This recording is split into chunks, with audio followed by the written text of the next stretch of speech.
So we are moving through Exodus. Today we get to Exodus chapter 4, and it's a chapter that's got a lot in it. This is the last 3 of the 5 excuses that Moses that Moses is going to offer to God. The last one basically just being where he says, look, it's not an excuse. I just don't want to do this.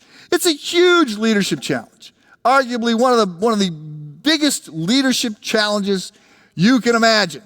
Hundreds of thousands of people and animals out in the, getting them out of the crushing hand and control of the Egyptians, this cruel country.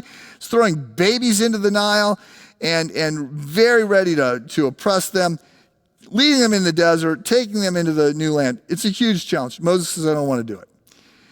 And we looked at that and looked at how God sort of is providing provision for Moses' fears and objections. And I said, look, there's all kinds of things going on here in this passage, some of which there's too much in Exodus 4. I said, we're going to have to come back to this down the line. I'm punting on some things to take them up down the line. But the question becomes one of excuses.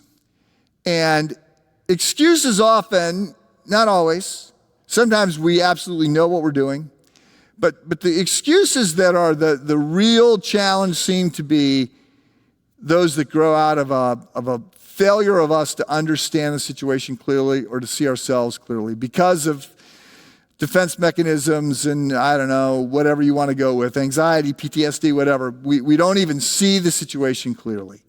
And so we limit ourselves by denying what's ultimately going on and what can happen.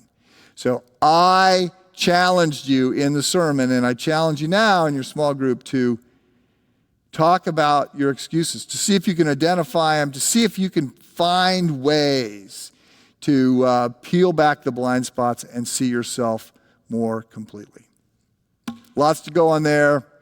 By the way, the manuscript of the sermon has always got more information than I can preach, so I hope that you are aware that that is a resource that you can use. Have a good study.